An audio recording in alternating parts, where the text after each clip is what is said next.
and visible to you? Please respond. Good morning Sanchita, good morning Vinayak. Sanchita, welcome back to the class 6 class. You have joined the class after a long time.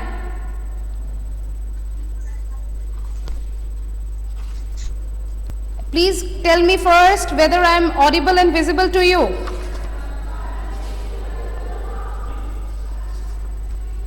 Whether I am audible and ma'am कुछ सुनाई नहीं दे रहा है, voice fluctuate कर रहा है.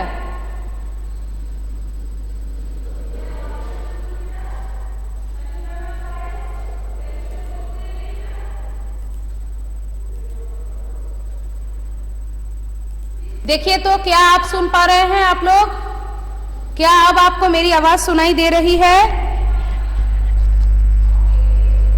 ठीक है, तो ज्यादा समय न गवाते हुए कक्षा को प्रारंभ करते हैं. तो विद्यार्थियों, अच्छा ठीक है बच्चों, विद्यार्थियों आप लोग first of all a very warm good morning to all my students. जैसा कि आप लोग श्यामपट पर देख पा रहे हैं, मैंने हेडिंग डाला है मुहावरे और लोकोक्ति. यानी आज हम लोग व्याकरण का मुहावरे और लोकोक्ति नामक पाठ पढ़ने वाले हैं. सब कोई अपने व्याकरण के किताब की पृष्ठ संख्या 200 निकाल लीजिए.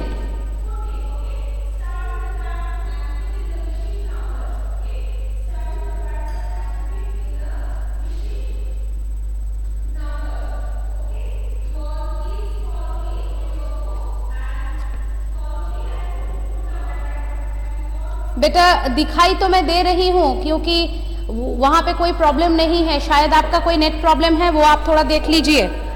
ठीक है,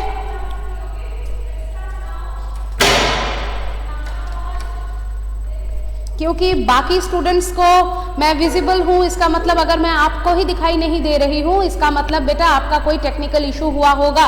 सो एक बार देख लीजिए. अच्छा ठीक है, तो विद्यार्थियों चलिए, already I am 10 minutes late because of technical issues. Net on नहीं हो रहा था. अभी तो मेरे विद्यार्थी मेरे सामने नहीं है, तो अभी ये नेट बाबा जी ही हमारे भरोसा हैं. तो नेट बाबा जी ने कुछ देर के लिए साथ छोड़ दिया था, इसलिए हम 10 मिनट लेट हो गए हैं. तो चलिए बर्बाद नहीं करेंगे, जल्दी जल्दी क्लास शुरू कर देते हैं. फर्स्ट ऑफ ऑल आप, हाँ बेटा मैंने सुना आपका कोडिंग क्लास चलता है, मैंने सुना है, लेकिन मतलब कभी कभी कोडिंग क्लास को थोड़ा बाय बाय बोल दीजिए. नहीं जोक सपाट, चलिए ये क्लास तो यूट्यूब पे अपलोड भी हो जाता है. लेकिन क्लास 6 के स्टूडेंट्स से मैं बहुत बहुत नाराज़ हूँ, क्योंकि क्लास 6 में कुछ स्टूडेंट्स के अलावा और कोई ज्वाइन नहीं करता है. आपका तो चलिए संचिता कोई जेन्युइन रीज़न है, लेकिन बहुत सारे स्टूडेंट हैं वो ज्वाइन भी नहीं करते हैं, और यूट्यूब में भी वीडियोस अपलोड होने के बाद व्यूज़ बहुत कम रहते हैं. इसका मतलब बहुत जन ज्वाइन नहीं कर पाते हैं. यदि आप लोगों को ऑनलाइन क्लास करने में कोई असुविधा हो रही है तो आप लोग मुझे बता सकते हैं. मैं आपके इन्फॉर्मेशन को फ्रंट ऑफिस तक या फिर स्कूल मैनेजमेंट तक पहुंचा दूंगी. लेकिन इस तरह से अगर आप लोग इतना ही कम संख्या में ज्वाइन करेंगे तो ये आप लोगों के लिए बहुत हानिकारक सिद्ध होने वाला है. ठीक है ना, आप लोगों की परीक्षा पास आने वाली हैं, आप लोगों के एनुअल एग्जाम आने वाले हैं. अभी भी अगर आप लोग सीरियस नहीं हो पा रहे हैं तो it's a really very big problem, because अब तो स्कूल खुल जाएंगे, फिर आप लोगों का वो पुराना हैबिट वापस लाने में बहुत समय लग जाएगा. ठीक है, हाँ बेटा मुझे पता है, मैंने सुना है. अच्छा चलिए, तो मुहावरे और लोकोक्ति टॉपिक पर आते हैं. मुहावरे और लोकोक्ति के बारे में आप लोग बचपन से पढ़ते आ रहे हैं, है ना.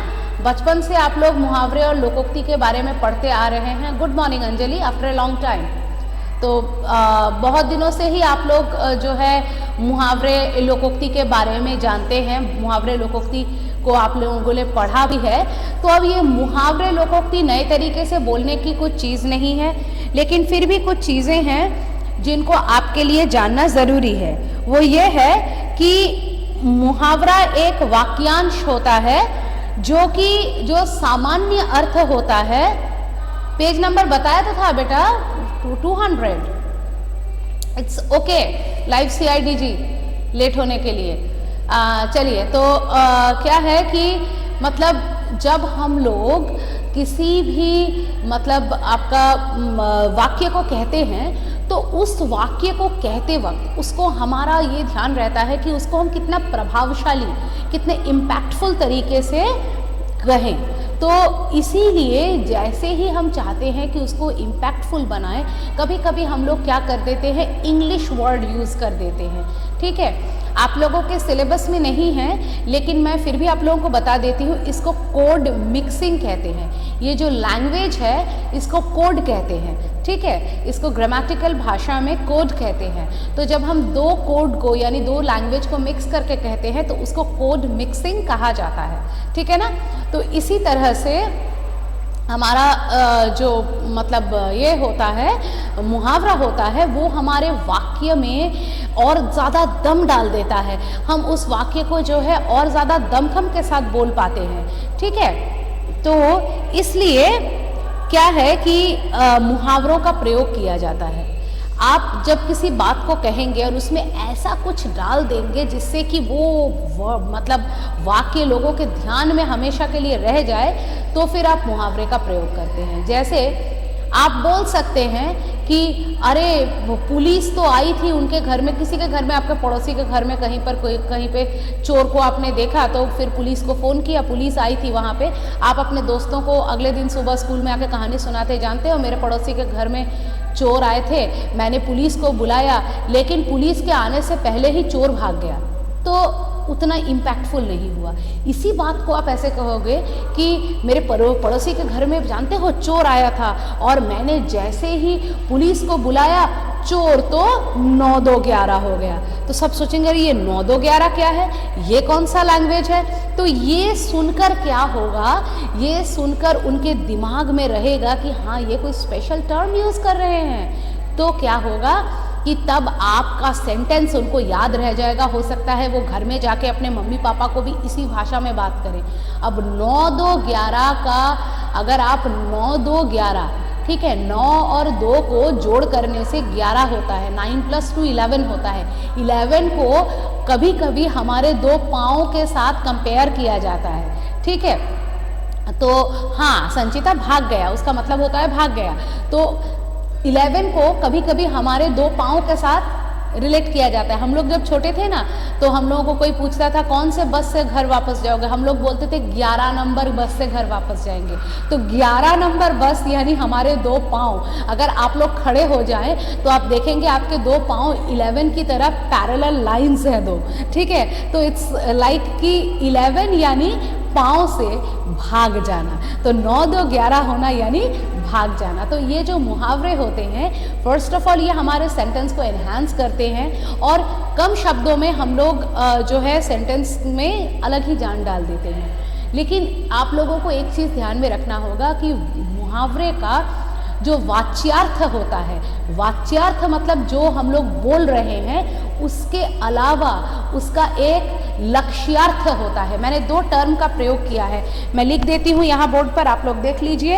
एक मैंने कहा है वाच्यार्थ, वाच्यार्थ,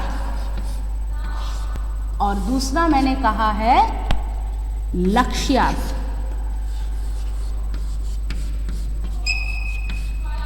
ठीक है, एक बोला है वाच्यार्थ, एक कहा है वाच्य का मतलब होता है, देख पा रहे हैं ना आप लोग, who has turned it to together mode, do not do all these things, कोई नहीं करेगा ये सब। वाच्य का अर्थ होता है बोलना। ठीक है, बोलना, वाच्यार्थ अर्थ, तो अर्थ का मतलब मीनिंग, और लक्ष्यार्थ, लक्ष्य मतलब टारगेट। ठीक है, टारगेट, टारगेट वही है जो आपके वर्ड का मीनिंग है। तो आपका यहाँ पे टारगेट क्या है, ये तो कोई युद्ध का फील्ड नहीं है, यहाँ पे टारगेट क्या है, आपका मीनिंग ही टारगेट है। तो वाच्यार्थ यानी बोला गया अर्थ, और लक्ष्यार्थ यानी टारगेट अर्थ, यानी कि जो हमारा मीनिंग है वो। तो आप लोगों को क्या ध्यान में रखना है कि मुहावरे के लिए वाच्यार्थ इंपॉर्टेंट नहीं होता है, लक्ष्यार्थ इंपॉर्टेंट होता है। जो बोला जा रहा है शब्द वो इंपॉर्टेंट नहीं होता है, उसका मीनिंग, जो दूसरा मीनिंग निकलता है वो इंपॉर्टेंट होता है। लेकिन एक बात है कि इसके वाच्यार्थ और लक्ष्यार्थ दोनों में एक कनेक्शन रहता है, ठीक है। इसके वाच्यार्थ और लक्ष्यार्थ दोनों में एक कनेक्शन रहता है। इसका जो वाच्यार्थ होता है वो ऐसा ही कुछ होता है जो कि हमारे लक्ष्यार्थ की ओर इशारा कर देता है। जैसे 9, 2, 11 में हम लोग 11 पा रहे हैं, तो यहाँ पे हमारा उद्देश्य प्लस करना, एडिशन करना, दिखाना नहीं है। 11 से हमारे पैर की ओर लक्ष्य करना है, इशारा करना है, पैर का अर्थ भाग जाना है, ठीक है। तो ऐसा ही होता है। अब तो मुझे नहीं लगता है आप लोगों को कोई दिक्कत है। देखिए यहाँ पे बहुत सारे मुहावरे उनके अर्थ के साथ दिए हुए हैं, तो आप लोग ये सारे मुहावरे इनके अर्थ और वाक्य के साथ पढ़ के इसको रेडी कर लीजिए। देखिए अक्ल पर पत्थर पड़ना, यानी अक्ल पर अगर पत्थर पड़ जाए तो इसका मतलब वाच्यार्थ जो है अक्ल पर पत्थर पड़ गया, तो ये तो सही नहीं रहा। लेकिन क्योंकि आपका अक्ल पर पत्थर कैसे पड़ सकता है? अक्ल क्या भला कोई देखने वाली चीज़ है जिसके ऊपर पत्थर पड़ेगी, है ना? वो तो सॉफ्टवेयर की तरह चीज़ है, तो उसके ऊपर पत्थर कैसे पड़ेगी। लेकिन अगर अक्ल पर आपका सच में पत्थर पड़ जाए तो आपका क्या होगा? अक्ल बाहर नहीं आ पाएगा, यानी कि आपकी बुद्धि भ्रष्ट हो जाएगी। Meaning is in a way connected, that is why हम लोग यूज करते हैं। कुछ भी यूज नहीं कर सकते हैं जो उस मीनिंग के साथ कोऑर्डिनेटिंग होता है वो। हाँ बेटा, बुद्धि भ्रष्ट होना, वेरी गुड संचिता। इसी तरह अपना सा मुंह लेकर रह जाना यानी शर्मिंदा होना, ठीक है। फिर देखिए आगे, अपने मुंह मियाँ मिट्ठू बनना, मतलब अपनी प्रशंसा आप करना, ठीक है। इस तरह से देयर आर 25 मुहावरे गिवन हियर, और इसके अलावा भी और भी कुछ 14 दिए हुए हैं, तो आप लोग इनको पढ़ लीजिए। इसके बाद नेक्स्ट चीज़ है, मैं आज के क्लास में ही इस चैप्टर को ख़त्म करूंगी और मैं ऑफलाइन में आप लोगों को इसका एक्सरसाइज करवा दूंगी, क्योंकि इसको इतना ज़्यादा देर तक पढ़ाकर टाइम वेस्ट करने की कोई ज़रूरत नहीं है। इसको केवल आप लोगों को पढ़ करके याद करना है। जो मुहावरे का अर्थ होता है, लोकोक्ति का अर्थ होता है, मैं केवल आप लोगों को वो बता सकती हूँ, बाकी तो आप लोगों को याद करना है। So I will not waste time in dragging this chapter in 2 classes, okay. तो ये जो लोकोक्तियाँ हैं बच्चों, लोकोक्ति क्या है? देखो लोकोक्ति, ठीक है, इसमें भी 2 शब्द हैं, लोकोक्ति में भी 2 शब्द हैं। अच्छा, आप लोगों का कोई क्लास तो नहीं है, मेरा इसके बाद 7 का क्लास है, लेकिन थोड़ा सा टाइम मैं एक्स्ट्रा ले रही हूँ क्योंकि उधर पर किसी क्लास के लिए लेट तो नहीं हो रहे हैं, पड़ेगा। मैं 5 मिनट लूँगी स्टूडेंट्स, ठीक है। अच्छा ठीक है, मैं 5 मिनट लूँगी, आप लोगों को बता देती हूँ। देखिए इसमें लोकोक्ति, इसको ऐसे लिख सकते हैं, लोक जोड़ उक्ति, ठीक है। लोक जोड़ उक्ति, लोक यानी लोग, ठीक है, उक्ति यानी प्रचलित कथन, ठीक है, प्रचलित कथन, उक्ति यानी प्रचलित कथन। तो क्या है ये? लोग द्वारा जो प्रचलित कथन है, लोगों में जो बात प्रचलित हो जाती है, लोगों में जो बात मतलब चल जाती है, उनके पर्सनल एक्सपीरियंस से, उनके किसी भी सिचुएशन को हैंडल करने के पर्सनल एक्सपीरियंस से जो मतलब उनका एक्सपीरियंस होता है, उस एक्सपीरियंस से जो बात मतलब जो है चल जाती है, प्रचलित हो जाती है, वहाँ ही वो ही शब्द मतलब वो ही वाक्यांश लोकोक्ति होता है। मुहावरे और लोकोक्ति में यही डिफरेंस है। ये लोगों द्वारा किसी सिचुएशन में अनुभव किया हुआ, उनका जो एक्सपीरियंस किया हुआ जो सिचुएशन है, उस सिचुएशन को वो लोग एक शब्द, एक वाक्यांश में कह देते हैं। बाकी वो भी वाक्यांश है, ये भी वाक्यांश है। इसमें भी वाच्यार्थ और लक्ष्यार्थ में फ़र्क होता है, उसमें भी वाच्यार्थ और लक्ष्यार्थ में फ़र्क होता है। दोनों में और कोई डिफरेंस नहीं है, बस ये लोगों का स्वानुभव है, लोगों के अपने अनुभव से बनाया हुआ है, और ये जो है ये व्याकरण द्वारा बनाया गया है। एक छोटा सा टिप्स मैं आप लोगों को देना चाहूँगी, जो मेरे टीचर ने मुझे बचपन में दिया था, लेकिन ये कोई लिखने वाला चीज़ नहीं है, मतलब इसको आप कहीं मतलब अगर आपको मुहावरे लोकोक्ति का डिफरेंस दिया जाए तो आप वहाँ पे लिख नहीं सकते हैं, लेकिन जनरली जहाँ पर लास्ट में ना होता है वहाँ मुहावरा होता है। जैसे 9 2 11 होना, तो लास्ट में ना है, ठीक है। बुद्धि भ्रष्ट होना जो था, क्या था, अक्ल पर पत्थर पड़ना, लास्ट में ना है। तो अगर लास्ट में ना होता है तो जनरली वहाँ पर क्या होता है, तो वो वहाँ पर आपका मुहावरा होता है, लेकिन हमेशा नहीं होता है, लेकिन 90% केसेस में या 95% केसेस में ऐसा ही होता है, ठीक है। अब देखिए लोकोक्ति, लोकोक्ति क्या है, लोगों का अनुभव। अब लोगों का अनुभव कैसा होता है, जैसे कि किसी दिन किसी ने देखा कि पुलिस आई है, जैसे कुछ देर पहले हम लोग बोल रहे थे, आपने पुलिस को बुलाया है, पुलिस आई है और चोर जो है पुलिस को ही डांटने लग गया है, खुद गलती की पुलिस को डांट रहा है।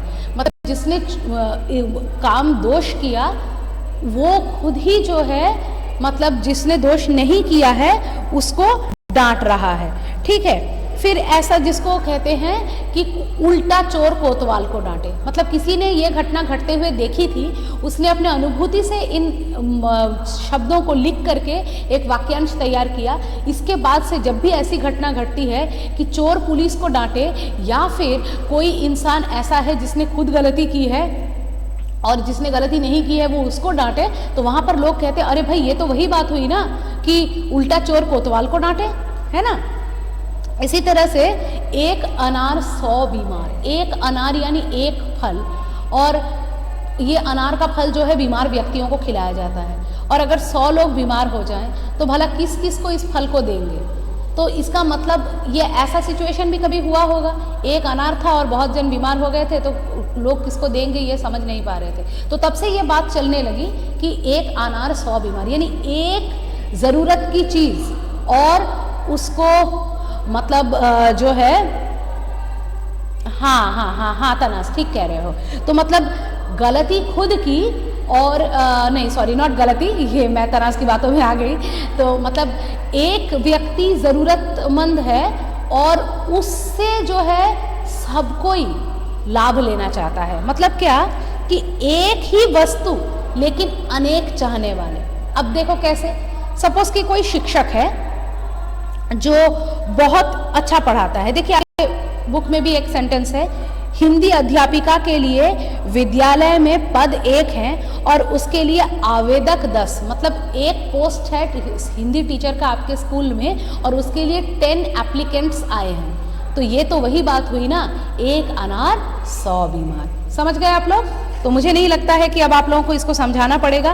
फिर भी अगर आप लोगों को डाउट है तो मुझे ज़रूर बताइएगा।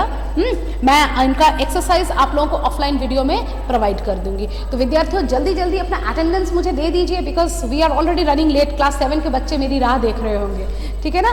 तो जल्दी जल्दी आप लोग अपना अटेंडेंस मुझे दे करके मुझे जो है आज के लिए छुट्टी दीजिए। फिर अगले कक्षा में आपसे मुलाकात होगी। जल्दी जल्दी अपना अटेंडेंस दे दीजिए मुझे।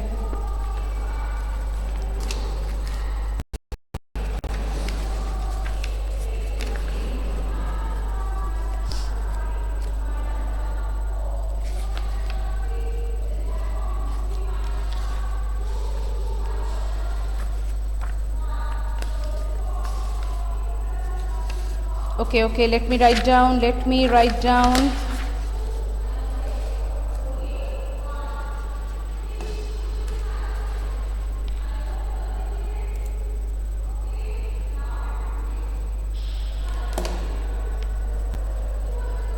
Anjali, Vinayak, Ananya, Ayush, Vinayak, Ananya, Ayush, Sanchita, Tanaz,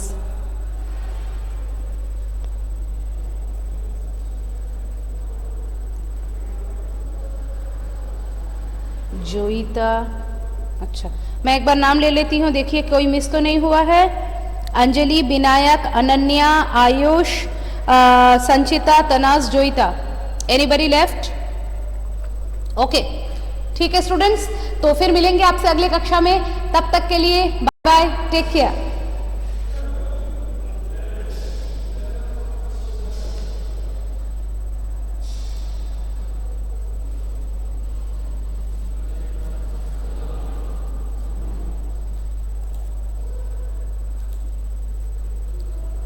See you again in the next class. Take care, study hard, and if you have any doubt regarding the topic, please message me and let me know where you have doubt. Okay? कहाँ पर doubt है मुझे ज़रूर बताइए.